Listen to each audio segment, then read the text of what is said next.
De même, je vous le dis, il y aura plus de joie dans le ciel pour un seul pécheur qui se répand. Je suis descendu sur la terre pour faire la volonté de mon Père. Et la volonté de mon Père, c'est que je me perde. Excellent Père de grâce, merci pour ta présence. Merci pour ton grand amour. Merci pour ta fidélité. Merci pour tous tes bienfaits. Nous voulons oublier aucun de tes bienfaits. Tu es le Dieu en qui il n'y a aucune ombre de variation. Tu es avec nous, tu es présent. Que toute la gloire soit pour toi. Père, sois béni et sois loué. Au nom de Christ Jésus. Amen. Amen. Dis avec moi, Seigneur, je te remercie pour ta présence en moi et avec moi. Quelle que soit la situation, je suis conscient de ta présence. Je ne regarde pas autour de moi. Mes yeux et mes oreilles sont fixés sur toi. Car tu m'as donné ta nature divine. J'ai la vie divine. Tu es mon grand berger. Dans toute situation, ta présence est mon assurance. C'est pourquoi ce matin encore, j'élève ton grand nom. Je célèbre ton nom. Ton nom qui est au-dessus de tout nom. Et je me confie totalement en toi. Car toute la gloire, la louange, l'honneur reviennent à toi seul. Sois béni, Père. Au nom de notre Seigneur Jésus. Amen. Amen. Gloire à Dieu. Gloire à Dieu. Nous rendons grâce au Seigneur. On va prendre un exemple ce matin encore sur plusieurs cas pratiques. David a perdu certaines choses. Comment David les a restaurées? Comment David a eu ces choses-là? Et d'autres personnes que David aussi ont combattu. Il y a des moments, il semblait qu'ils ont perdu la guerre. Mais tout ça, c'est dans la destinée. Sur le chemin de la destinée, il y a plusieurs étapes. Il y a plusieurs circonstances. Il y a plusieurs difficultés. Il y a plusieurs épreuves. Il faut savoir donc les négocier et passer. Il faut savoir les dominer, exercer ta domination. Donc c'est pourquoi ce matin, mon frère, ma soeur, il est important que nous comprenions. Nous allons nous arrêter un moment ce matin et voir tout ce qu'on a vu depuis 2 ou 3 mois là. On va prendre quelques exemples ce matin pour voir dans tes cas pratiques qu'est-ce que tu fais. On va ajouter notre dimension ce matin. Ajouter notre dimension. Et mon frère, c'est pourquoi nous allons voir simplement le Dieu de toute restauration est présent. Invoque-le. Le Dieu de toute restauration est présent. Il faut être soit sûr qu'il est présent avec toi. Et quand tu sais qu'il est là, il faut l'invoquer. Il y a des gens qui invoquent un Dieu absent. Ils invoquent un Dieu absent. Ça ne marchera pas. On n'invoque pas un Dieu absent. Qu'est-ce que ça veut dire un Dieu absent? Un Dieu absent veut dire quoi? Je me lève, je fais ma prière. C'est un devoir de prier. C'est un devoir de chanter. Je prie, je chante. On ne sait pas à qui ça s'adresse. C'est un Dieu absent. Mais le Dieu présent, on sait on est conscient qu'il est là. Il a dit qu'il est avec nous tous les jours. Il est en nous. Il est au milieu de nous. Donc quand je commence à prier, quand je commence à adorer, quand je commence à louer, je ne chante pas au hasard comme ça. Mais en ce moment, tu n'es pas conscient. Tu n'es pas conscient que Dieu est là. Non, mon frère, ma soeur, il y a les concerts qu'on ne doit pas confondre avec l'adoration. L'adoration, je me tiens dans la présence de mon Dieu, le Saint des Saints est là. Je viens et je me prosterne dans ta sein. Tu sais qu'il est là. Tu sais qu'il est là. Mais si tu viens, je me tiens. C'est la présence. Non, tu n'es pas conscient. Tu n'es pas conscient. Tu n'es pas conscient. Non. Dieu le Père, je t'adore. Tu parles à quelqu'un?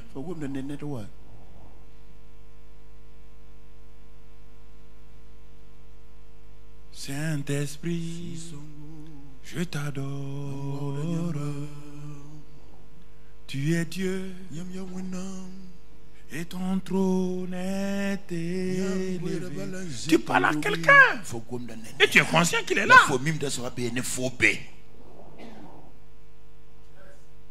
Et je dis, tu es Dieu. Non, tu es en train de chanter pour toi-même. C'est toi qui es content. Mais tu n'es pas conscient que Dieu est là. Tu n'es pas conscient. C'est pourquoi nous avons vu toutes ces choses-là pendant ces 3 mois écoulés. Parce que beaucoup de gens sont devenus pasteurs. Ils n'ont jamais su qu'est-ce que l'église. Ils sont devenus chrétiens. Ils n'ont jamais su ce qu'est l'église.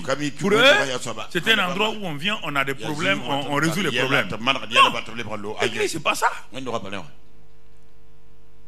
C'est un plan que Dieu a conçu pour revenir sur la terre à travers chaque homme régénéré, à travers qui il va accomplir son plan. Si toi tu ne sais pas quel est le plan de Dieu, tu es chrétien pourquoi? Comment quelqu'un dans un gouvernement, il ne sait pas qu'est-ce qu'il doit faire? Il dérange tout le monde dans le gouvernement. C'est que Dieu ne sait pas. Ce n'est pas une religion. Le Dieu de toute restauration est présent. Que fais-tu? L'as-tu invoqué? Mais pour l'invoquer, il faut que tu saches qu'il est là et qu'il répond à la prière. Le psalmiste dit, oh, toi qui écoutes la prière. Il lui donne un nom. Oh, toi qui écoutes la prière. Il dit, tout le monde viendra. Tout le monde va t'invoquer. Si on est conscient qu'il est réel, qu'il est avec moi, regardez. Mais quand, pas quand tout va bien. Non. Plus on a des problèmes. C'est en ce moment qu'on doit développer la conscience de la présence de Dieu avec nous.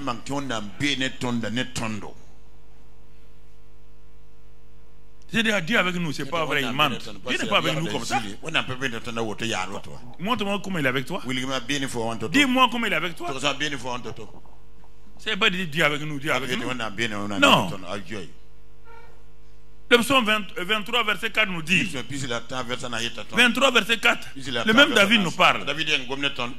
L'homme qui a dit, Seigneur, ouvre-moi les portes de ma destinée. Me voilà dans une situation.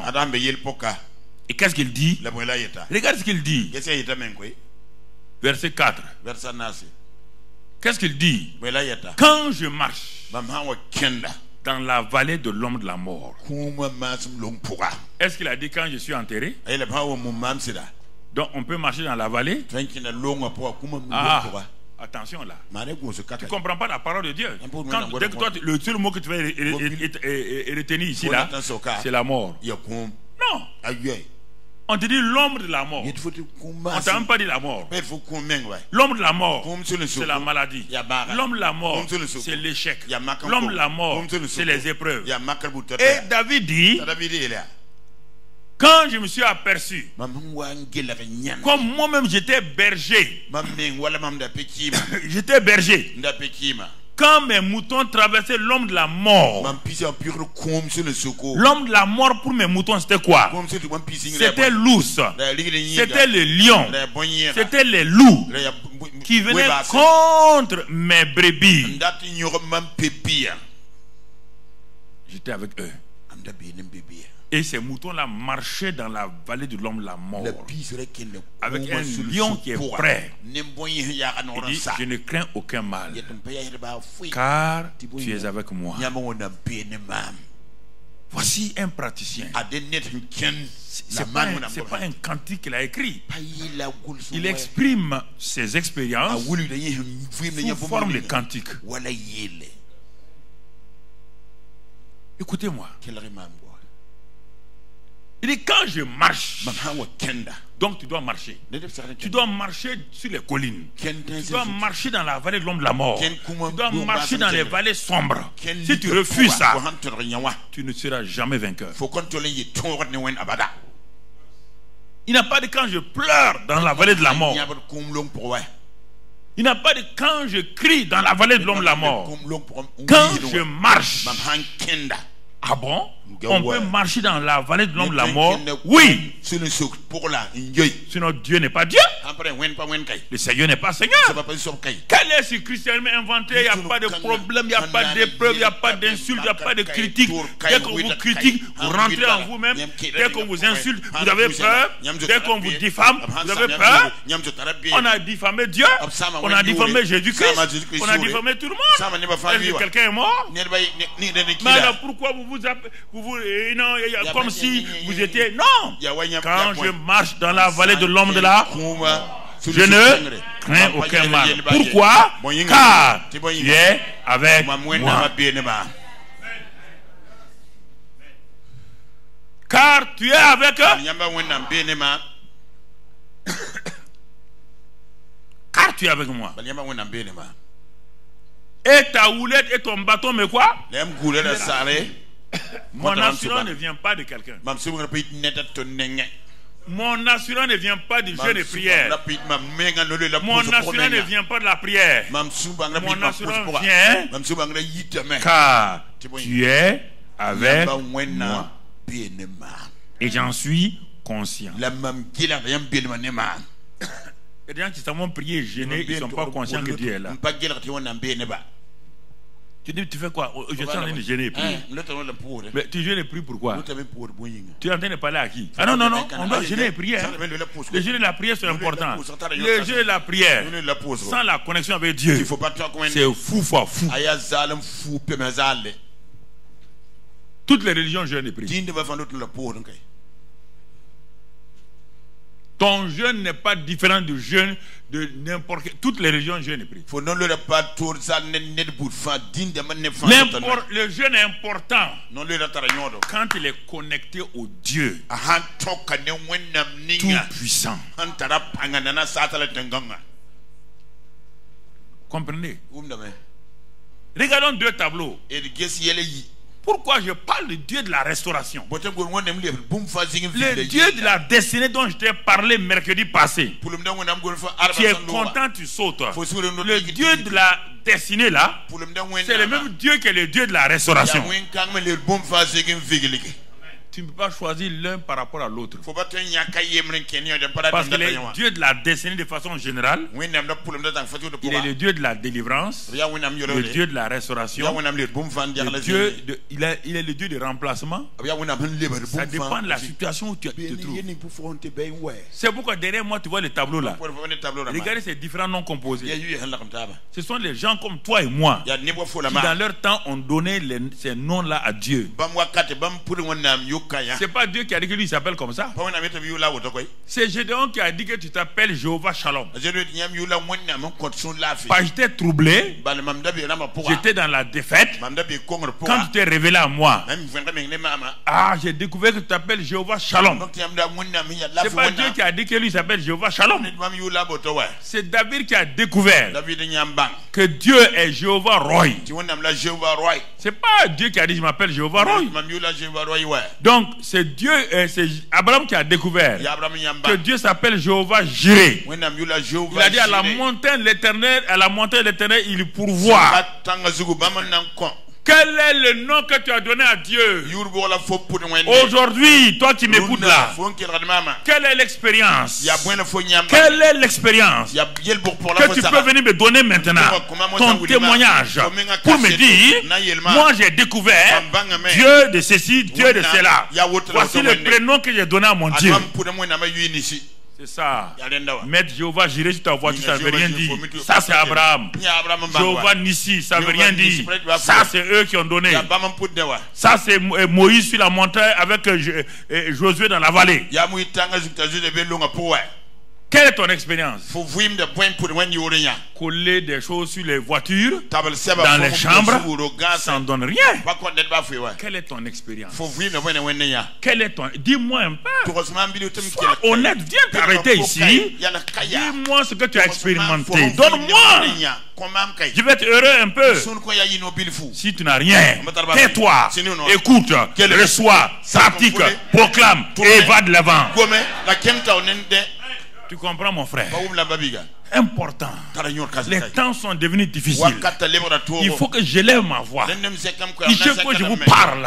Nous sommes dans des temps difficiles. Si tu ne crois pas, écoute-moi, tu le verras. Écoute-moi, mon frère. Il est temps de te réveiller. Dieu a dit les jours mauvais. Les jours mauvais. Les jours mauvais. Que vas-tu faire? Le jour mauvais est arrivé à David. Ah bon? Dieu, l'homme selon ton cœur là a eu des jours mauvais, oui. L'homme qui a vaincu le lion et l'ours là, oui. L'homme qui a coupé la tête de Goliath là, il a eu des jours mauvais, oui. Et qu'est-ce qui s'est passé? Dans ces jours mauvais là, il n'y a pas de Goliath, il n'y a pas de lion, il n'y a pas d'ours. Les jours mauvais, on ne les contrôle pas. 1 Samuel 30. 1 Samuel 30. 1 Samuel 30. Verset 1 et 2. Pour que tu vois tout cela. Mon frère, ma soeur, je vais te parler ce matin. Lorsque David arriva, le 3e jour à Siklag, avec ses gens, les Amalécites avaient fait une invasion dans le Midi et à Siklag. Ils avaient détruit et brûlé Siklag. Amalek. Quand vous le voyez, c'est toujours un peuple qui est en guerre contre le peuple de Dieu. Et Amalek moderne est devant vous partout. Je vous ai dit que dans Ésaïe autre là, il y a tous ces noms là que je vous ai dit c'est à 2 ou 3 mois.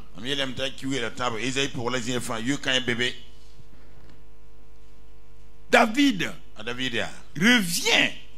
Il vient trouver la ville où il habite là. La ville est brûlée. Regardez, frères et sœurs. Après avoir fait prisonnier les femmes et tous ceux qui s'y trouvaient, petits et grands, ils n'avaient tué personne, mais ils avaient tout amené et s'étaient remis en route. Regarde le grand David, regarde-le. David et ses champions arrivèrent à la ville et voici, elle était brûlée et leurs femmes, leurs fils et leurs filles étaient amenés captifs. Alors David et le peuple qui était avec lui élevèrent la voix et pleurèrent jusqu'à ce qu'ils n'eussent plus la force de pleurer. Écoute-moi, tends bien l'oreille, hein.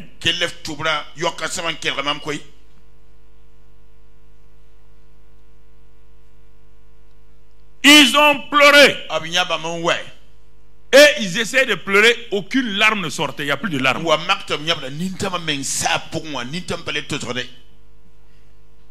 Seigneur, aide-nous. Les 2 femmes de David avaient été amenées. Achinoam et Jizreel. Et Abigail de Carmel, femme de Nabal. Verset 6. David fut dans une grande angoisse.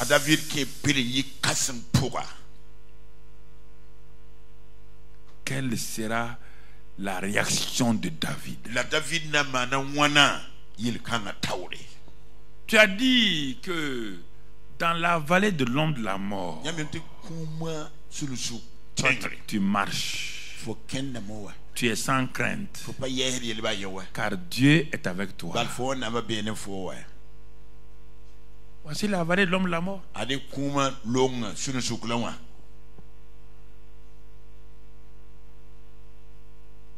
Regardez-le. La réaction humaine, c'est les pleurs. Même le grand champion David là, Dieu a mis dans l'homme les pleurs exprès. Première réaction, les pleurs. Sans pleurs, l'homme explose. Il explose. Par la tension sera tellement forte, parce que c'est la tension là qui amène les larmes à couler. Et là, quand les larmes là coulent, donc tu te libères. Pour te permettre de reprendre. C'est pourquoi ceux qui ne pleurent pas beaucoup là, ont des problèmes. Non, moi je pleure jamais. Mon ami, toi tu n'es pas loin d'une crise. Donc ça veut dire qu'il n'y a plus de pleurs en toi. Il n'y a pas de pleurs en toi. C'est un faux courage.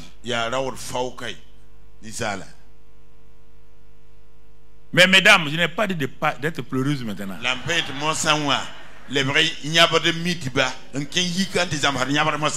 Quand on dit ça, elles vont aller dire à leur mari. Le pasteur a dit de pleurer. Je vous ai jamais dit ça. Donc, je vous ai jamais dit d'aller pleurer. Pour un rien, maintenant tu vas pleurer. Même David a pleuré. Ok, je vous connais. Non seulement il est dans une grande angoisse, car le peuple parlait de le lapider. Vous imaginez 400 hommes que David a fait sortir de la misère. 400 misérables. David a manifesté son leadership. Il les a fait sortir de la misère. Ils sont devenus des champions maintenant. Des hommes solides. Mais devant l'épreuve, il y a toujours deux groupes de gens. Les gens oublient le bien que tu as fait hier. C'est normal parce qu'ils sont dans un problème. Ils n'ont pas trahi David. Non. Ils sont dans la même situation que David. Mais eux, ils ne peuvent pas supporter. Ils ont tous pleuré naturellement ensemble. Maintenant, leur réaction. Et leur réaction, c'est une réaction de défaite. Ils ne sont pas encore mûrs. Ils ont dit, la faute revient à David. Les gens cherchent toujours à mettre la faute de leur défaite sur quelqu'un. Est-ce que David était le gardien de la ville? Ils ne sont pas venus ensemble, non? Ils ne sont pas venus ensemble. Ils n'ont pas trouvé la situation en même temps ensemble. Vous voulez lapider David, pourquoi? Parce qu'il est le chef. Il faut qu'on trouve quelqu'un pour lapider. Les gens sont comme ça. Il faut qu'on trouve quelqu'un pour lapider. Regardons la réaction. Et ils ont ramassé des cailloux. Ils veulent tuer David. Regardons David. Après avoir pleuré, David se souvient que quand je marche dans la vallée de l'homme de la mort, je ne crains aucun mal, car Dieu est avec. Donc dans cette vallée de l'homme de la mort là, il sait que Dieu est où? Il sait que Dieu est où? Avec lui. Regarde, si tu crois c'est faux, regarde l'expression. Qu'est-ce qu'il est dit ici? Il est écrit ici à la fin de verset 6. Mais David reprit courage en s'appuyant sur l'Éternel son Dieu. Ce Dieu est au ciel. Hein? Il a dit qu'il est quoi? Est-ce que David le voyait? C'est ça, la conscience de la présence de Dieu. Tant que ça ne sera pas une réalité en toi, Satan va te troubler. Parfois, il peut te réveiller la nuit comme ça. Il va faire battre ton cœur. Parfois, il peut t'attaquer par toutes sortes de peurs. Il n'y a pas un seul homme qui est exclu de ça. Tous les hommes. C'est ta réaction face à lui. Il dit, bon, tu vas dormir. Hein? Tu vas mourir dans ton sommeil. Et le type, il est éveillé, il dort plus. Savoir résister. Savoir résister. C'est ça. Quand David a développé la conscience de la présence de Dieu. Il est avec moi. Il est dit dans le psaume 139. Il dit quand je m'assieds, Dieu est au courant. Quand je me lève, il est au courant. Sa main est sur moi. Il m'entoure par devant et par derrière. C'est ça que je veux que vous arrivez à comprendre, développer la conscience de la présence de Dieu en vous et avec vous permanemment.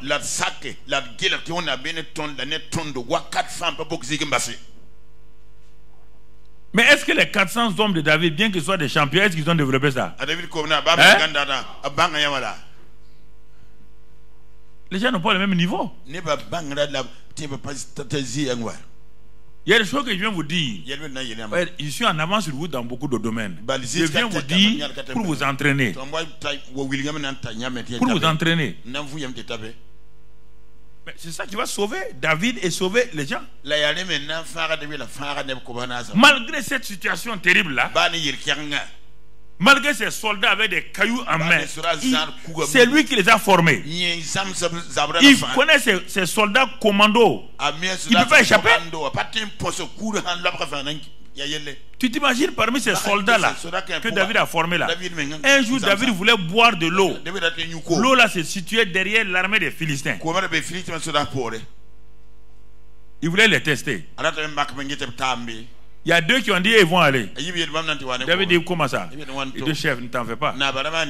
Avec leurs épées seulement, ils ont ouvert parmi les ennemis là. Allez trouver l'eau là maintenant. David dit qu'il ne boit pas l'eau.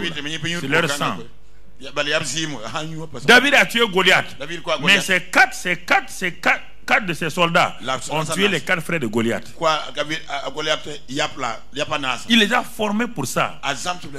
Des champions à tout point de vue.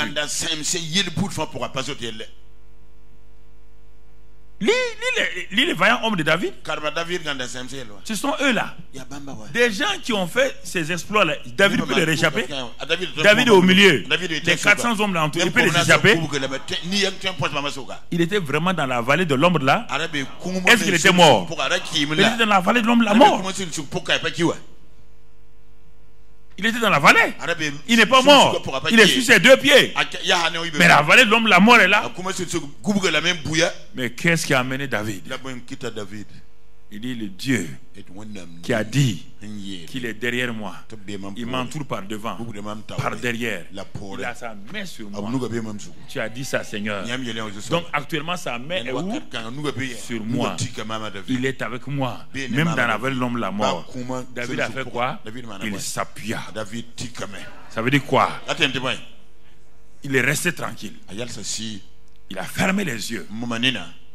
Et il a développé la conscience de la présence de Dieu. Devant les situations terribles, ce que je fais, je n'ai pas besoin d'ouvrir les yeux. Je ferme les yeux à toute la réalité. Je regarde. Je développe cette conscience. Tu es avec moi. Seigneur, tu es là maintenant. Je ne veux pas regarder les tempêtes ni les difficultés. Tu es là, Seigneur. Et je me rappelle tous ces passages-là. Et au bout de quelque temps, la paix revient tranquillement dans ma vie et je me couche. C'est ça qu'il a fait. Il s'appuyait sur l'Éternel. Qui est où? Pas au ciel. C'est lui qui a la main sur son épaule. C'est lui qui l'entoure devant. Les soldats l'entouraient. Mais David voyait Dieu. Les soldats de derrière. David voyait Dieu derrière. Il voyait Dieu au-dessus. Il voyait Dieu partout. Quand les soldats ont vu leur chef transfiguré, l'homme qui était angoissé, l'homme qui a pleuré avec eux, maintenant l'homme vu transfiguré. Les soldats ont dit, ah, le chef là, c'est un homme. Ils ont posé le caillou. On ne peut pas lapider un homme comme ça. On ne peut pas lapider. Mais regardez-le. Il a les mêmes problèmes que nous. Il a la même souffrance que nous. Il a pleuré comme nous. Et maintenant, on voit sa contenance changer. C'est la même chose avec Élisée, avec son serviteur. Quand les soldats syriens avaient entouré Dothan avec leurs chars, Élisée savait que lui, il ne peut pas lutter. Mais le serviteur d'Élisée, il est sorti. Il a regardé simplement les soldats syriens. Avec sa vue, il est rentré en vitesse dire au prophète, ça n'est fini de nous. Le prophète dit, comment tu peux dire ça n'est fini? Comment peux-tu dire ça n'est fini de nous? Ne sais-tu pas que Dieu est avec nous? Ne sais-tu pas que ceux qui sont avec nous sont plus nombreux? Ne croyez pas qu'Élisée voyait les anges obligatoirement. Élisée s'appuyait sur la présence de Dieu. Mais maintenant, comme lui, il est d'un niveau primaire, il dit à Dieu, est-ce qu'Élisée a dit ouvre mes yeux? Non. Élisée n'a pas besoin d'ouvrir ses yeux. Élisée s'appuyait sur la parole de Dieu. Ceux qui sont mûrs s'appuient sur la parole. Ceux qui sont mûrs veulent des expériences. Il dit bon, comme il ne sait pas que Dieu est là, pour lui prouver qu'il est là, ouvre-lui ses yeux à lui au moins.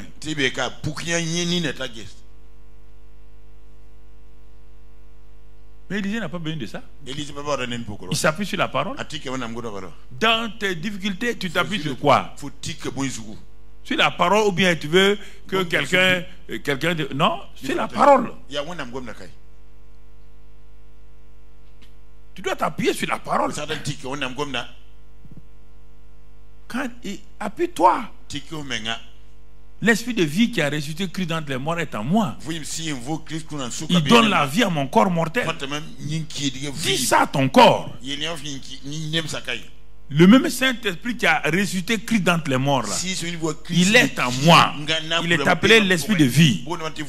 Il m'a affranchi de la loi du péché et de la mort. Il vit actuellement. Il est dans mon esprit, dans mon sang, il est partout. Il restaure tout mon corps. Il détruit les tumeurs, il détruit tout. Il ne faut pas demander à tout le temps que Dieu vienne vous guérir. Le divin médecin, le divin guérisseur est en vous, il s'appelle l'esprit de vie. Dites-lui que vous croyez ce que Dieu a dit. N'attendez pas que vous sentez bien. Non. Vous croyez la parole, vous la proclamez.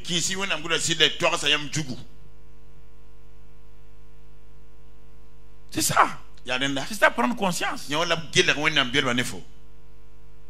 C'est ça, prendre conscience de la présence de Dieu. Il ne faut pas prier. On dit de confesser ce que tu es, ce que tu as. Mon frère.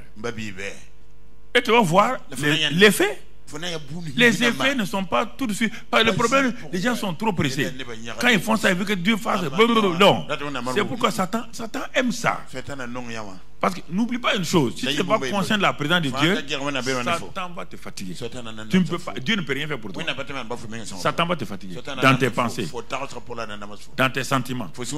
Il va faire ton cœur. Si c'est calmé, 5 minutes après, il vient avec autre chose. Si c'est calmé, il dit bon, regarde. Non. Il vient avec plusieurs choses comme ça. Mais c'est la parole. Jésus a dit il est écrit. Toi tu veux répondre comment? Jésus a dit il est écrit. Il n'a pas d'autre chose. Il est écrit. Satan est parti. Toi tu veux utiliser quoi? Il est écrit. Il n'y a pas d'autre moyen. Ok, s'il y a d'autre moyen, comme les gens vous flattent, ils prennent votre argent pour vous dire on peut faire comme ça. Allez-y, leur donnez votre argent. Il n'y a pas de problème. Moi je ne veux pas cet argent haram là. Ah bah. Que Dieu me garde ça. Bouffer haram de quelqu'un. Ah, ouais. Non. L'argent peut acheter Dieu dans telle chose. La parole, Dieu m'a déjà racheté un grand prix, le sang de Jésus. Dieu a payé un grand prix déjà. Faut arrêter ce christianisme commercial là. Christianisme commercial. Faut arrêter ça. C'est de la flatterie qu'on vous donne.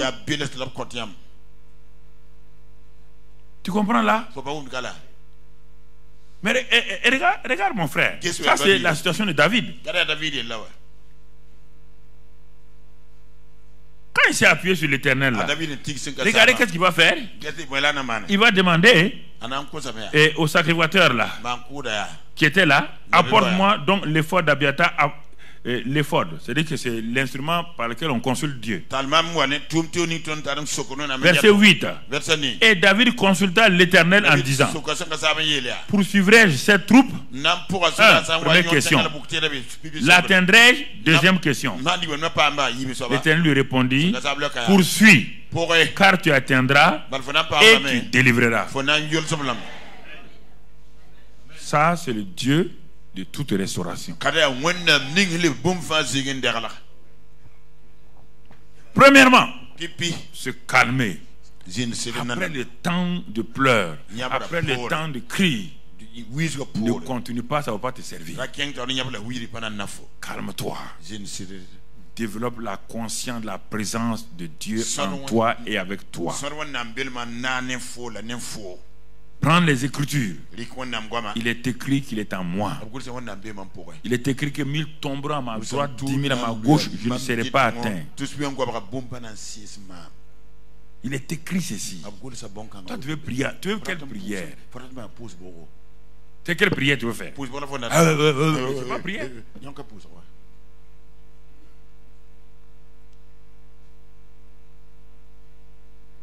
Donc, vous comprenez? Et maintenant, parle à Dieu tranquillement, consulte l'Éternel. C'est-à-dire chercher à savoir quelle est sa volonté dans cette situation. C'est ça, consulter Dieu. Si il y a des paroles écrites, tu réponds par ça. S'il n'y a pas de paroles écrites, tu attends. Le Saint-Esprit va te donner une parole dans ton cœur. Et tu agis avec ça. Donc Dieu dit à David, poursuis-les, tu vas les attendre et tu vas délivrer. C'est pour ça que David est parti. C'est pour ça qu'il est parti. Et quand il est parti, mon frère, il va les trouver. On va sauter, aller au verset 17. David les trouva, il les bâtit depuis l'aube du jour jusqu'au soir du lendemain. Et aucun d'eux n'échappa, excepté 400 jeunes hommes qui montèrent sur 10 chameaux et s'enfuirent. David sauva tout ce que les Amalécites avaient pris. Et il délivra aussi ces deux femmes. Il ne leur manqua personne, ni petit, ni grand, ni fils, ni fille, ni aucune chose du butin, ni rien de ce qu'on leur avait enlevé. David ramena.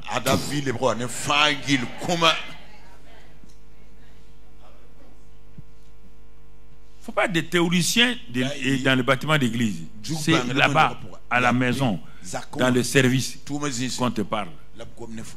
Pas développer la mentalité théorique de l'église. Non. C'est sur le terrain. Le Dieu de la restauration restaure tout ce que tu as perdu, il te ramène ça. Si tu fais ce que David a fait,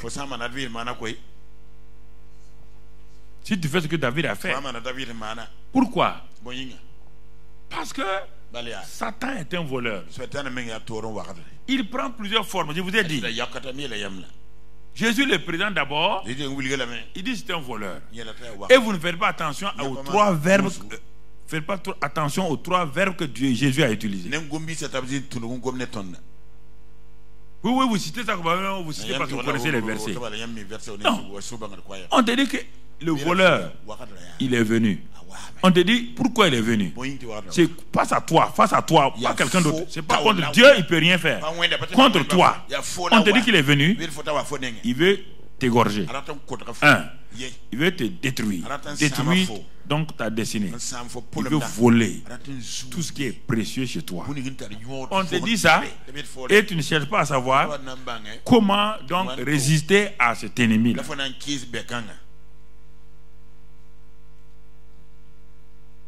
On le dit. Pierre nous dit qu'il tourne autour de nous, cherchant qui dévorer. Pierre dit résister lui avec une foi ferme. Il dit il n'y a pas d'autre solution. Nous avons eu les mêmes choses. Quand moi je ne comprenais pas, je n'ai pas résisté. Mais Satan m'a humilié devant Jésus.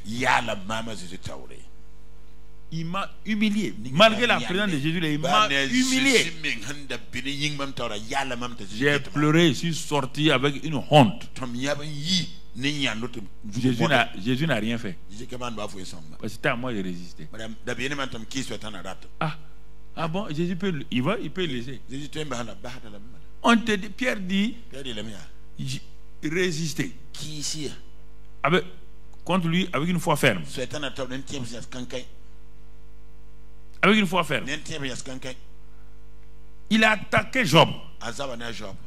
Il a tout enlevé. Il a fallu que Job, plus tard, reconnaisse. Job Dieu a tout restauré dans la vie de Job. Tout restauré. Donc, dans le chemin de la destinée, il arrive à un moment donné où l'ennemi arrive à voler. Il arrive à détruire des choses. Mais sois certain, même égorgé, mais sois certain, le Dieu de la restauration, il faut que tu aies confiance totalement en lui. Un autre passage dans Joël. Dans Joël 1. Regardons encore comment l'ennemi vole. Joël 1, verset 1. Voilà ce qui est écrit. La parole fut adressée à Joël, fils de Pétuel.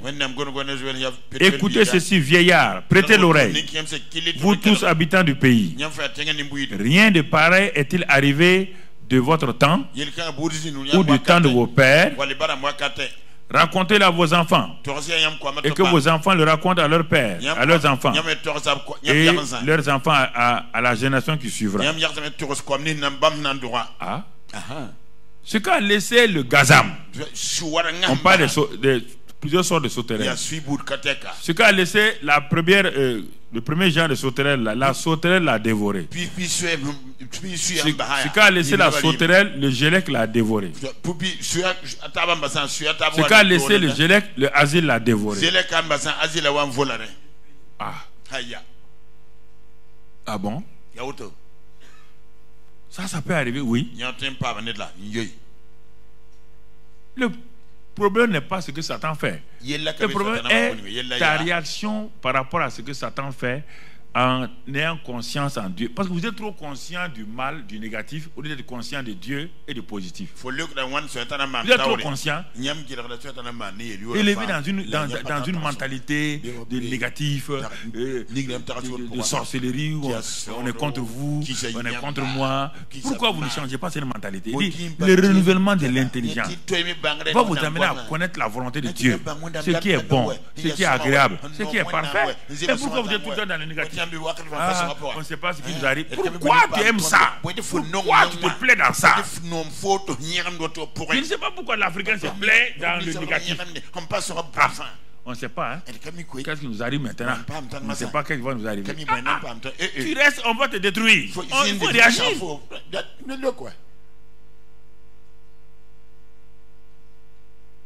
Même le chrétien africain, il tombe dans ça. Croiser les bras et attendre.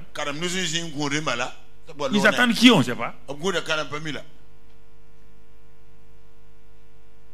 Ils attendent qui, on ne sait pas. La seule réponse, Pierre dit résister. Jésus dit, Il dit dans Marc 9, 23, on ne va pas le lire. Jésus dit, je crois, tout est possible. Il dit, crois, tout est possible à celui qui croit. Résister, croire là, c'est la même chose. Tout est possible à celui qui croit. Croire qui? Croire qui? David a cru. Il a cru Dieu. Et il a ramené tout.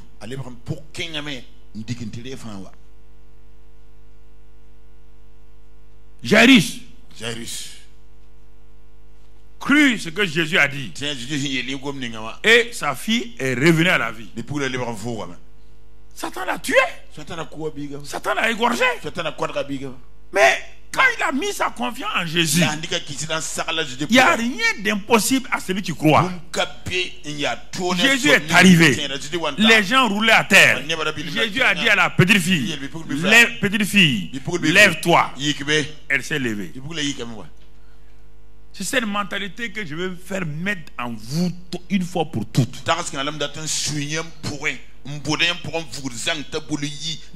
Mais vous ne lisez pas assez la Bible pour que votre mentalité change.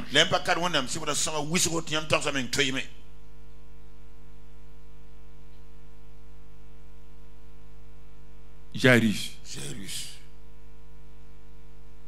Si on ne peut pas empêcher la mort là, c'est pas un problème. Crois seulement.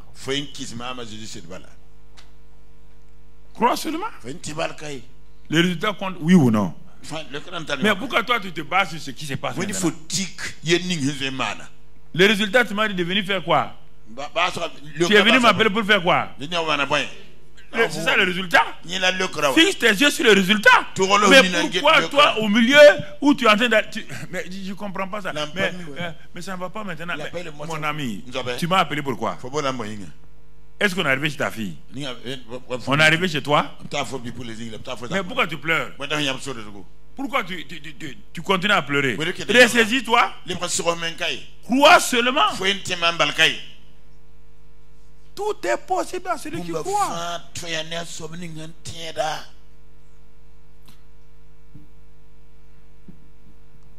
Mais mon mariage est détruit, mon ami. Ton mariage est détruit. Calme-toi. C'est pour mieux réparer sûrement. Parce que il y a des situations.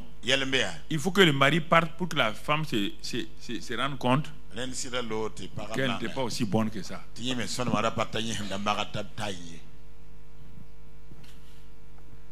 Oui. Et quand Dieu va restaurer maintenant, le mari n'a pas changé, hein? C'est elle qui a changé. C'est la même chose. Les gens veulent que les gens changent. Toi-même, tu n'as qu'à changer. Si tu étais du feu, tu deviens de l'eau. Ton mari a un problème? Si tu étais du feu, tu brûlais ton mari, il va fuir, non? Si tu deviens de l'eau, ton mari va vouloir boire, il va vouloir se laver. Il y a un problème. Pourquoi tu veux que ton mari change? Change toi-même. C'est ça. Il veut m'abandonner. Si un homme dit qu'il va abandonner sa femme, c'est que la femme a un problème. À moins que ce soit un fou-fou. Un garçon fou-fou. Se marier pour divorcer, pourquoi? Faut bien réfléchir. Regarde ton caractère. Regarde ton caractère. Regarde ton caractère. Regarde ton caractère. Quand tu étais petite là, avec tes soeurs là, c'est le même caractère avec tes soeurs que tu as mis dans ton foyer. Ton mari n'est pas ta soeur. Tu veux diriger tout le monde. Tu veux commander tout le monde. C'est ça que Rebecca a détruit sa famille dans la Bible. Au lieu de jouer son rôle, elle était une femme, comme l'autre dit, une femme sanguinaire ou bien. Voilà. Elle se mêle de tout. Voilà. Et dit à son mari, assois-toi. Dieu m'a parlé que les jumeaux là, qui sera chef, qui sera tant. C'est moi qui vais m'occuper de ça. Calme-toi, mange ton gibier. Elle a mis son mari dans une bouteille, elle a enfermé. Tu aimes le gibier, non? Amenez le gibier. Mange et tais-toi. Je suis grand pour résoudre mes problèmes. C'est ça. Et le gars était assis. Un bon flegmatique.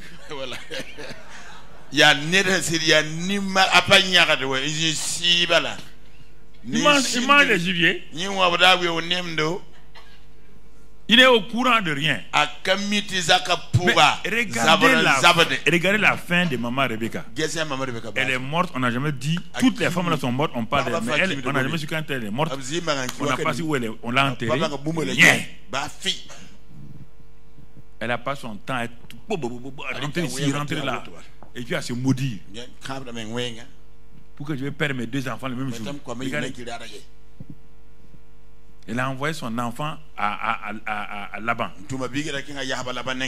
Dieu a dit à Abraham de ne plus repartir là-bas. Elle renvoie l'enfant chez son là-bas. Et sur la route, Dieu veut sauver l'enfant. Dieu apparaît à l'enfant, Jacob. Il dit ça, c'est Bethel. Mais comme il est habitué à obéir à sa maman là. C'est malgré le fait que Dieu est venu, elle a obéi à la maman sanguine là. Elle est partie jusque chez Laban, aller souffrir 13 ans. Dieu t'apparaît sur la route de ta destinée. Il dit, je suis le Dieu. Et tu as dit, Dieu est ici. C'est la porte des cieux. Je parle à maman Rebecca. Il faut arrêter maintenant. Hein? Dieu m'a arrêté. Il a dit, c'est ici que la porte des cieux est tout. Toi, tu laisses la porte des cieux. Tu laisses la maison de Dieu. Tu t'en vas chez Laban. Chez Laban, c'est la porte des cieux. Chez Laban, c'est la maison de Dieu. C'est la maison de l'escroquerie. Oncle escroc. Donc, neveu escroc. Deux escrocs sont trouvés là-bas. Il n'est plus revenu? Il n'est pas revenu? Oui, la vallée de l'homme, la mort se présente sous plusieurs angles. Quand ça ne va pas dans ta famille, ne mets pas le problème sur ta femme, ne mets pas le problème sur ton mari. Chacun d'entre vous a un caractère. Voilà. Voilà. Faut pas dire moi je n'aime pas ça. Moi je n'aime pas ça. Si tu n'aimes pas là, pourquoi tu t'es marié à l'homme là? Si tu n'aimes pas là, pourquoi tu t'es marié à cette femme là? Le jour que tu as dit que tu l'aimes là, tu l'aimes seulement. Maintenant tu es marié, tu dis tu n'aimes pas là.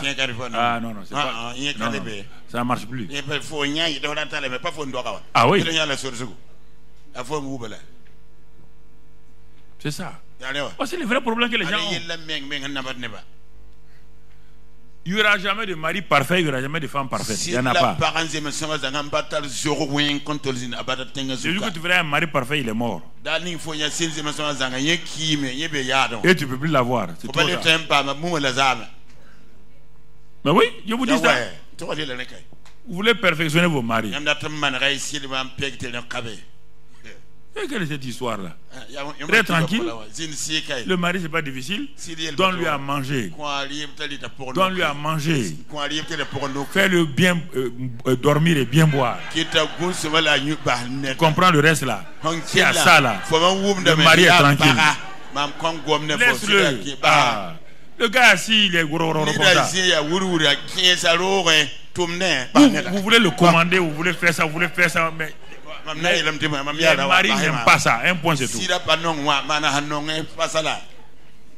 C'est ça. Tu dis Joël. Joël. Fais attention, dis-leur que le gazam vient. Le gélec, la sauterelle. Ils vont tout dévorer. Ils ont commencé à pleurer. Comme David. Si tu lis dans Joël, là, ils ont pleuré. Pleuré. Dieu dit ne pleurez pas. Il dit ressaisissez-vous. Ils se sont ressaisis. Et dans Joël 2, verset 19, qu'est-ce que Dieu va faire? Joël 2, verset 19. Dieu va faire quelque chose. Quand l'ennemi vient, il attaque. Dieu est là. L'Éternel répond. Il dit à son peuple, voici, je vous enverrai du blé, du maïs et de l'huile, et vous en serez rassasiés. Je ne vous livrerai plus à l'opprobre parmi les nations. Verset 25. Verset 25. Ce que j'ai écrit sur le papier, c'est ça que tu suis. Verset 25. C'est écrit sur le papier devant toi. Je vous remplacerai les années qu'ont dévoré la sauterelle, le Gélec, le Azil et le Gazam, ma grande armée que j'avais envoyée contre vous. Le Dieu que tu sers là, il n'est pas seulement le Dieu de la restauration, il est le Dieu du remplacement. Tout ce que l'ennemi a volé dans ta vie, il va remplacer cela au nom de Jésus. Ne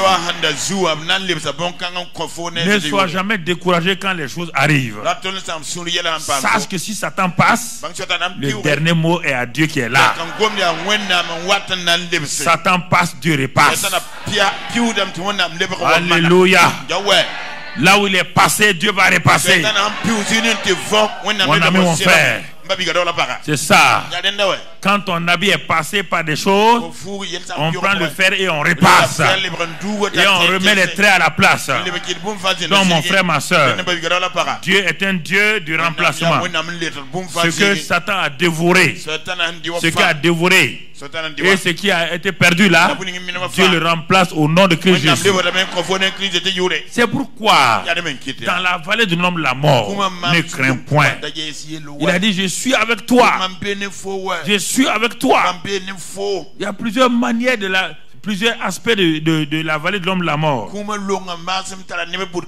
Même quand c'est difficile. Dans la vallée de l'homme de la mort de Samson. Samson rentre dans la vallée de l'homme de la mort avec 2 yeux percés. Les gens ont dit Samson est fini. Samson dit je ne suis pas fini. Il dit non. Dans Juge 16, quand je donne Samson et tu regardes bien, ça correspond à Juge 16. Comme cela est écrit dans ton papier. Juge 16, verset 18. Regarde bien ce que la Bible nous dit là-bas. La Bible nous parle. Il dit ceci. Delilah, voyant que Samson lui avait ouvert tout son cœur, envoya appeler les princes des Philistins et leurs filles, dit, montez cette fois, car il m'a ouvert tout son cœur. Et les princes des Philistins montaient vers Samson, vers elle, et apportaient l'argent dans leurs mains. Mon frère, ma soeur, et l'endormit sur ses genoux, etc., etc. Allons au verset 21.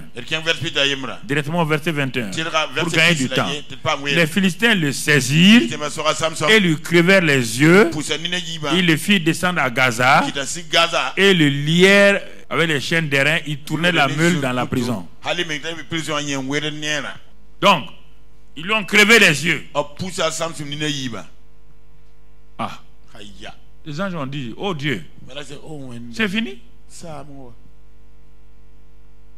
Dieu dit c'est fini. Il dit, moi je suis un Dieu du nouveau recommencement. Je suis un Dieu du nouveau départ. Les choses anciennes sont, toutes choses deviennent. Ah, mais comment? Il a rasé sa tête, il a coupé ses cheveux et il ne voit plus. Dieu dit, mais quel est votre problème? Je suis le Dieu de la restauration, non? Mais ici, tu vas restaurer comment? Regardez verset 22. Verset 22 maintenant. Cependant, les cheveux de ta tête recommencèrent à croître. Est-ce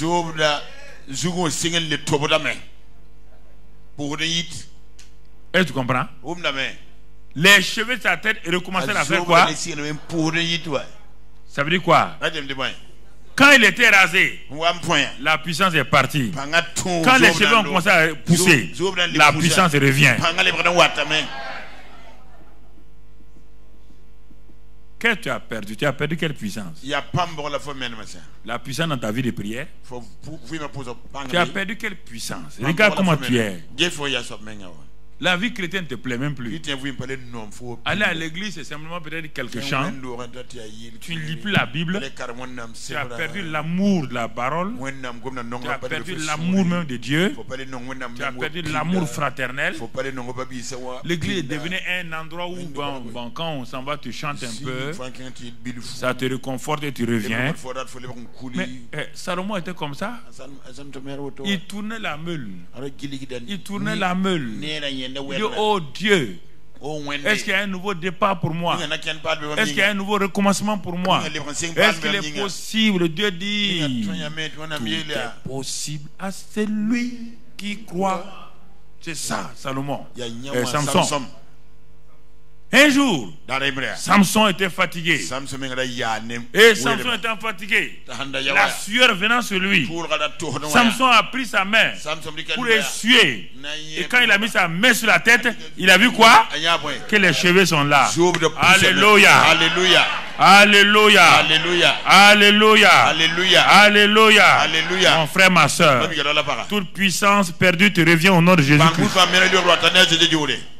Tout ce que tu as perdu dans ta vie est restauré au nom de Christ Jésus. Toute puissance que tu as perdue dans tes affaires revient au nom de Christ Jésus. Toute position perdue est restaurée au nom de Christ Jésus. Toute affaire en faillite est restaurée au nom de Christ Jésus. Parce que Dieu est le Dieu d'un nouveau départ. Il est le Dieu d'un nouveau commencement. Les choses anciennes sont passées et toutes choses deviennent nouvelles.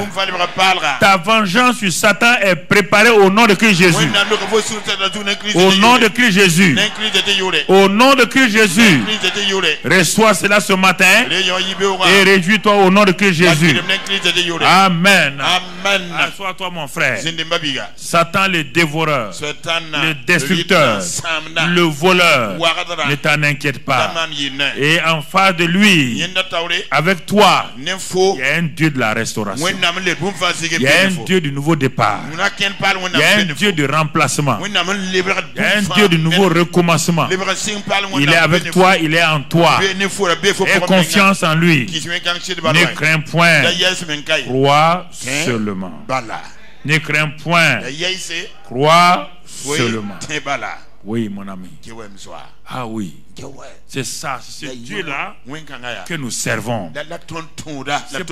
Frère, je ne t'ai pas parlé encore, je ne t'ai pas parlé de prière ou de jeûne. Non. Si tu ne mets pas l'accent sur Dieu là, c'est tout un problème. Oh, mon ami. Jésus dit dans Jean 11, verset 40. Il dit, ne t'ai-je pas dit que si tu crois, tu verras la gloire de Dieu? Oui. Les choses sont difficiles. Lazare est enterré. Lazare est pourri.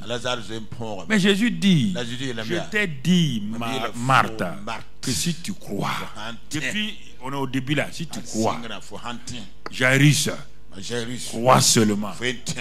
Au fils, à l'homme qui avait son fils lunatique, tout est possible à celui qui croit. Au centurion romain, ta foi est grande. Crois, tu peux croire. Crois qui? Crois quoi? Crois. Quand Jésus était devant le tombeau de Lazare, il dit, mais Marthe, tu n'as pas vu la situation d'Abraham qui était aussi grave que ta situation? Mort pour mort. Ton frère Lazare est mort. Le sein de Sarah, la femme d'Abraham, était mort. Son sein était mort. Abraham étant votre père, retourne et regarde Abraham. Qu'est-ce qu'il a fait? Avec une femme avec un sein mort. Et son propre corps était déjà usé. Au début, il a lutté. Mais quand je lui ai apparu une seconde fois pour lui parler, Abraham crut. Dans Romains 4, qu'est-ce qu'il a cru? Il dit qu'il crut Dieu. Il dit Marthe. Abraham crut Dieu. Je suis devant toi. Le Dieu incarné est devant toi. Il t'a donné sa parole. Il t'a dit que cette maladie n'appartient pas à la mort. Elle sera pour la gloire de Dieu. Marthe, ne t'inquiète pas. Même si la maladie s'est transformée en mort, je t'ai dit qu'elle n'appartient pas, elle ne restera pas. La mort n'aura pas le dernier mot. Même si vous enterrez Lazare, même si vous le mettez dans le tombeau, car moi je suis la vie. Est-ce que tu as cru? Il dit Abraham crut. Abraham ne savait pas que d'un vieillard de 100 ans, d'une femme de 90 ans, dont le sein est mort, que lui est le Dieu de la vie. Il est le Dieu de la vie. Et c'est pourquoi quand Abraham a eu la révélation, il crut Dieu qui donne la vie aux morts. Il crut Dieu qui donne la vie aux morts. Quand Abraham m'a vu comme le Dieu qui donne la vie aux morts, son incrédulité est partie. Sa peur est partie. Ses doutes sont partis. Il a vu, je suis le Dieu qui donne la vie aux morts. Mais ce n'est pas fini, Marthe. Ton grand-père Abraham a vu aussi que je suis le Dieu qui appelle les choses qui ne sont pas à l'existence. Et il a appelé son Isaac. Il a appelé son Isaac. Son Isaac n'existait pas. Marthe, ton Lazare est dans le tombeau. Mais le Isaac d'Abraham n'existait même pas. Et Abraham a commencé à appeler à l'existant Isaac. Isaac était dans l'éternité. C'est pourquoi je lui ai donné le nom Isaac. J'ai dit à Abraham, à Sarah, appelez Isaac. Appelez-le. Quand ils l'ont appelé, Isaac a quitté l'éternité et venu dans le sein de Sarah. Il dit alors, et tu crois en ton ancêtre Abraham? Tu crois en ton ancêtre Abraham? Si tu crois, regarde, vois, enlève la pierre. Quand il a enlevé, il a levé les yeux. Il dit, papa, je te remercie. Et Marthe, regarde bien, Lazare sort. Abraham a dit, Isaac, viens. Moi je dis, Lazare, sort. Quel est ton Lazare? Quel est ton Isaac? Qu'est-ce qui est mort en toi? Je suis le Dieu de la résurrection. La puissance de la résurrection. Il peut ressusciter n'importe quelle situation ce matin. N'importe quelle situation. Le Dieu de la résurrection est là pour ressusciter. Pour ramener à la vie tout ce qui est mort. Alléluia. Alléluia. Pourquoi as-tu peur? Abraham crut. Abraham, quand il a cru, il ne douta point. Il espéra contre toute espérance. Mais Isaac, Abraham, il a englobé tout ça. Il a dit, il rendait grâce à Dieu, il rendait gloire à Dieu. Il a commencé la louange. Les gens disent, mais pourquoi papa Abraham, tu loues Dieu? J'ai mon enfant Isaac. Ah, vieux. Maintenant tu es devenu fou. Mais à ton âge, tu peux avoir un enfant? Oui, avec cette maman-là, dont le sein est mort. Le sein est mort, hein. Sois logique. Tu as eu un enfant avec Agar. Parce que Agar est jeune. Mais ici, là, le sein de Sarah est mort. Abraham n'écoutait pas. Il louait Dieu. Il louait Dieu sans avoir vu Isaac. Il louait Dieu.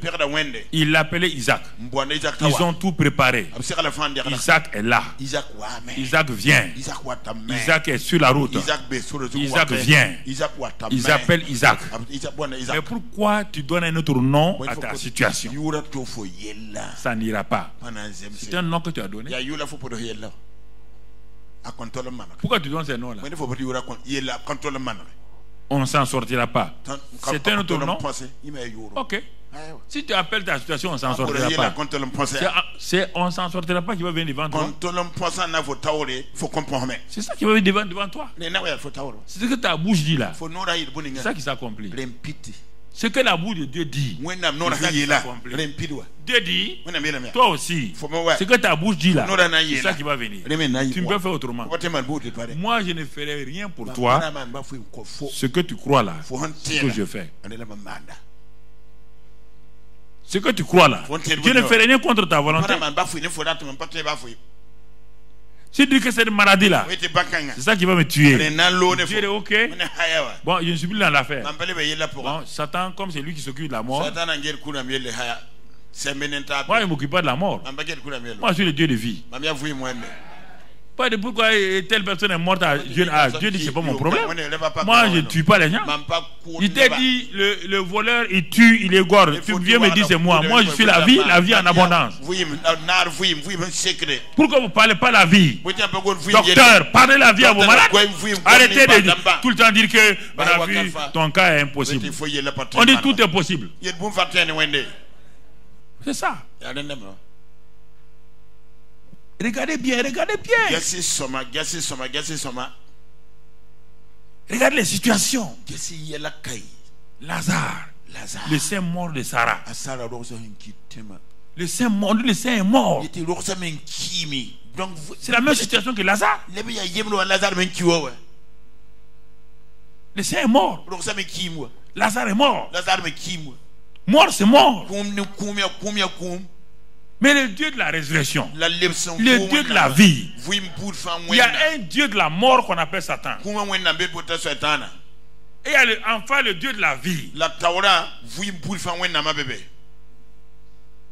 Pourquoi toi tu crois au Dieu? Toi tu es du côté de Dieu, du Dieu de la vie, et tu crois tout le temps à la mort. Tu comprends pas ça? Quelle est cette attitude?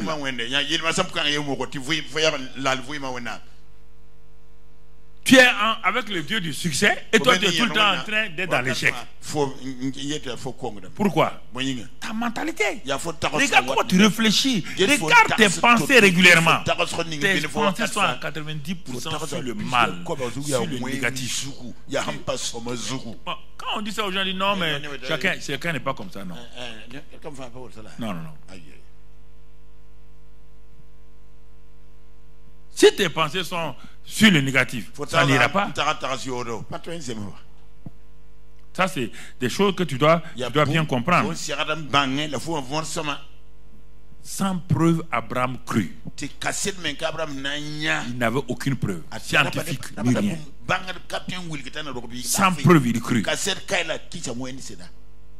On n'a pas besoin de preuves. Satan vous fait il dit mais si tu es le fils de Dieu, donne-moi la preuve que tu es fils de Dieu. Jésus ne dit pas question. Moi je ne prouve pas les choses. Dieu a déjà prouvé son amour envers vous. En ce que lorsque vous étiez encore pécheur, Christ est mort pour vous. Il n'a plus d'autre preuve à donner. Il n'a pas d'autre preuve à nous donner. Mon frère, ma soeur, il n'a pas d'autre preuve. Ça c'est important que tu comprennes. Quand les sources de Jéricho étaient des sources empoisonnées, Élie est passé, mais personne n'a dit à Élie que les sources étaient empoisonnées. Quand Élisée est revenu, les Jéricho ont dit ah, on ne va pas manquer l'occasion. On a laissé Élie partir. Maintenant le fils Élisée est là. Ils sont allés le voir. Ils ont dit la source là est mauvaise. La ville est bien, on peut l'habiter, mais les eaux sont mauvaises. Et tu sais, Élisée, tout vient de l'eau. La vie, tout vient de l'eau. Donc si les eaux sont mauvaises, nos vies sont mauvaises. Si il y a la malédiction dans nos vies, rien ne va aller. Élisée dit ah bon, c'est ça seulement? C'est ça votre problème? Homme de Dieu, avant que tu ne naisses, cette malédiction est là. Regardez bien, les gens, la malédiction ancestrale. Écoutez, avant que Élisée ne naisse là, cette malédiction était là. Élisée dit ah bon? C'est ça le problème? Il dit amène-moi une assiette neuve et du sel. Qu'est-ce que tu veux faire? Il dit mais vous avez dit que votre source là, elle est maudite, non? Mais voilà, je vous donne la réponse. Mettez du sel là dans cette assiette neuve là. Allez-y simplement à la source. Je ne veux pas aller là-bas. Où est la parole? Je ne veux pas aller là-bas. Pourquoi vous n'acceptez pas la parole simple? Quand je te dis que tu es enceinte et tu as fait 10 ans, tu n'as pas d'enfant, va danser chez toi. Non, non. Quand toi tu vas chez toi, je croyais que le pasteur allait faire ceci. Va danser. Pourquoi danser? Pas mon enfant est là. Non, non, non. Il n'a rien dit. Et il n'a pas posé les mains. C'est moi qui pose les mains sur ton ventre. Pas poser les mains sur les ventres des femmes. La parole est suffisante. Dieu est venu poser ses mains sur le ventre de Sarah. Il a dit l'année prochaine, elle n'a qu'à aller danser. Ah, elle n'a qu'à aller danser. Danser là-bas.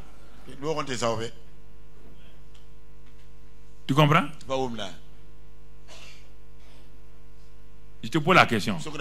Ça s'est passé, oui ou non? Parfois je vous parle. Ils sont allés avec le sel. Mais parfois, c'est que Dieu vous met. C'est pas le sel qui est important, c'est la parole. C'est la parole. C'est la parole. Ils ont mis le sel dans la source là. Mais comme l'homme de Dieu a parlé, Dieu veille sur ça. L'homme de Dieu a dit d'aller mettre le sel. Qui a assaini? C'est l'homme de Dieu. C'est le sel qui a assaini. C'est la parole, oui ou non? C'est ça, frère. Il n'y a pas eu un nouveau départ à Jéricho. La source de la malédiction n'a pas été ôtée. Ça a été ôté. Jésus dit, en mourant à la croix de Calvaire, j'ai pris toutes vos malédictions sur moi. Depuis Adam jusqu'à vos parents, jusqu'à vous-même, jusqu'à la fin du monde, j'ai pris vos malédictions sur moi. La source maudite là, qui est sur ta vie là, je l'ai prise, ma fille. Maintenant réjouis-toi, rends grâce à Dieu, parce que le Seigneur m'a délivré et je suis béni de la bénédiction d'Abraham. Non, non, non, tu attends qu'un homme vienne. Élisée, regarde Élisée. Il dit, Seigneur, ouvre les yeux de mon serviteur. Lui-même ne voyait pas d'ange, mais il dit, ouvre les yeux. Il dit, allez-y, maître. Le sel, ils ont mis. Ils ont placé une marmite pour manger. Il y avait des poisons là-dedans. Prenez la farine. Ça c'est la parole. Il n'y a rien de magique là-dedans. Il veut voir s'ils obéissent. C'est l'obéissance à la parole, même si tu ne comprends pas. Il dit, prenez la farine, allez mettre dans la marmite. Quand ils ont mis, il dit, goûtez, le poison est parti. Mais pourquoi vous voulez des choses bizarres? Pour que quand on vous dit des choses, vous ne faites pas.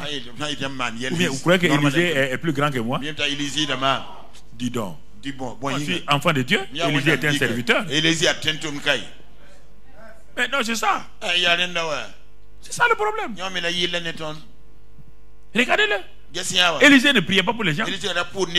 Il dit, on dit qu'il y a un chef, un général qui est là. Il s'appelle Naaman. Il est malade. Il dit, allez dire au général. Il connaît bien d'aller se plonger dans l'eau. Il a l'habitude de dire au caporal de pomper. Il n'a qu'à pomper dans l'eau. Dites au général d'aller pomper dans l'eau. Je n'ai dit, ah bon? Un général. Est-ce que vous voulez dire que je suis général? Général de Syrie. Je suis général, hein? C'est moi qui ai vaincu même Israël. C'est moi. Non, il n'y a pas de problème. Tu es malade, non? Va plonger dans l'eau. Simplement. C'est ça qu'Élisée opérait. Les miracles d'Élisée, c'est la parole. Oui ou non? Je vais vous habituer à ça. Le général est parti plonger. Chaque fois qu'il plongeait, les caporaux disaient, c'est bien fait pour lui. Quand on est dans l'armée, il nous fait pomper. Il dit, mon général, il n'a qu'à plonger maintenant. Quand il a plongé, il n'est pas guéri. Il ne peut partir remercier Élisée. Écoutez, il arrive chez une veuve. La veuve dit mon mari était dans ton école de prophète. Élisée dit il y a quoi encore? Il dit mais tu dois venir prier. Lui il ne prie pas pour les gens. Lui il est un homme de la parole de l'esprit. Lui il ne prie pas pour les gens. Dis quel est ton problème? Il dit va. Il dit qu'est-ce que tu as chez toi? On ne peut rien faire sans rien. Il y a une bouteille d'huile. Il dit ma fille, va vite chez les voisins. Je te vois riche maintenant. Tu passes de la pauvreté à la richesse. Avec quoi, prophète? Avec la bouteille là? Avec la bouteille. Pas avec la bouteille. Cette bouteille là, il dit c'est ça. La parole de Dieu est puissante. Et quand tous les makwala sont venus, les marmites sont venus, elle a ouvert, elle a dit à son fils, on va prier. Son fils dit, maman on ne prie pas. Le prophète a dit, verse. Quand elle a versé, la bouteille a été connectée au ciel directement. Alléluia. Alléluia. Alléluia. La bouteille était connectée au ciel. Le ciel a commencé à remplir tous les vases. Elle est passée de la pauvreté à la prospérité. Et que Dieu restaure votre misère. Que Dieu vous rende prospère. Que l'œuvre de vos mains soit prospère. Que la bénédiction de Dieu vienne sur vos affaires. Vous quittez le chemin de la défaite, de la misère, de la pauvreté. Vous quittez le chemin de la faillite. Vous rentrez dans la prospérité à tous égards au nom de Christ Jésus. Alléluia. Merci Seigneur. Gloire à Dieu. Gloire à Dieu. Gloire à Dieu. Vous voyez frères et sœurs, le Dieu de toute restauration, il est présent. Invoque-le. Il dit invoque-moi et je te ferai quoi?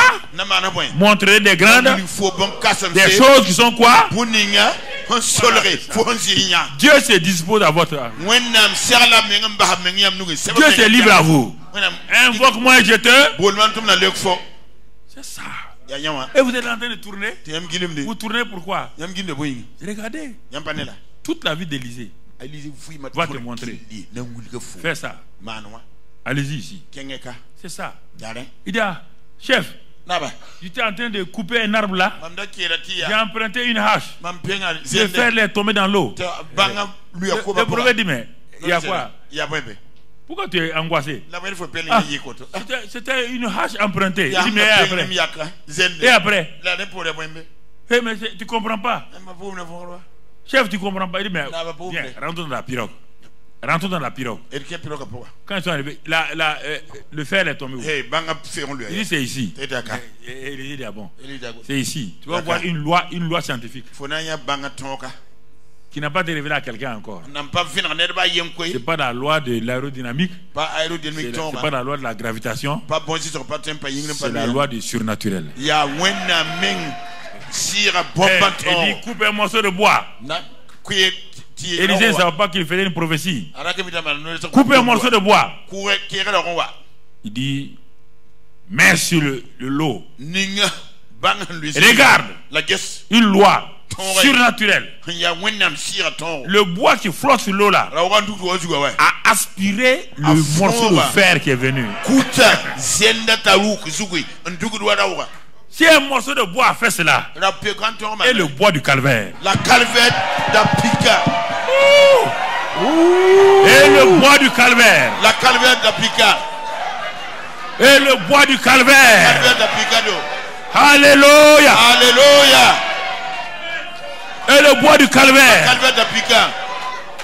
ça aspire tes péchés, ça aspire tes maladies, ça aspire ta pauvreté, ça aspire ta défaite, ça aspire toutes choses, et ça les amène, et ça te donne la victoire, dans le nom de Christ Jésus, dans le nom de Christ Jésus, dans le nom de Christ Jésus. Alléluia. Alléluia. Dis avec moi, le Dieu de toute restauration. J'ai confiance en toi. Je me lève et je crie à toi. La femme l'a dit, je ne me m'assierai pas ici. Non, ça fait 12 ans que je suis assis ici dans la maladie. La mort ne viendra pas me trouver. Je me lèverai, j'irai, je toucherai son vêtement et je me vois déjà guéri. Je me vois déjà. Je me vois déjà. Est-ce que j'ai besoin de quelqu'un? Il est la source de la guérison. Je le toucherai. Quand je vais le toucher, la machine, la puissance de la guérison va sortir. Quand elle est partie, quand elle a posé la main, la puissance de guérison est sortie. Lève-toi et va. Et la guérison est là. Et la guérison est là, mon frère. La puissance de la guérison est là. Dis avec moi, Seigneur, je crois. Mais viens au secours de mon incrédulité. Je crois. Mais parfois je laisse mes yeux, mes 5 sens me tromper. Mais ce matin, toi, le Dieu de la destinée, qui m'a déjà donné une destinée, sur la route de la destinée, l'ennemi va essayer d'attaquer. Mais comme tu es le Dieu de toute restauration, tout ce que je perds sur la route de la destination, destinée est remplacé, est restauré, est renouvelé. C'est pourquoi ce matin, je te fais confiance. Je te bénis, Seigneur. Mes yeux sont fixés sur toi et je te glorifie. Merci, Seigneur. Sois béni, sois loué, parce que tu es le Seigneur des Seigneurs. Merci pour tous tes bienfaits. Jéhovah Shammah, Jéhovah Rapha, Jéhovah Nissi, Jéhovah Jireh, Jéhovah Roy, Jéhovah Sidkenu. Oh, c'est vers toi que je regarde. Tu pourvois à tout. Tu fais toutes choses à merveille. Je te bénis, je te loue ce matin. Merci, parce que tu as tout restauré. Tout ce que j'avais perdu, j'ai tout ramené. Comme David a tout ramené. Comme Job a tout reçu. Comme la femme à la paix de sang a eu la guérison, moi aussi, j'ai tout reçu par l'œuvre achevée de Christ.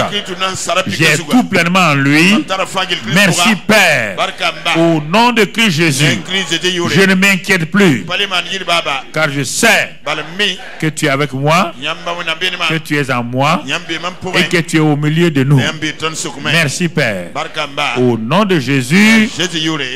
Amen. Amen. Amen.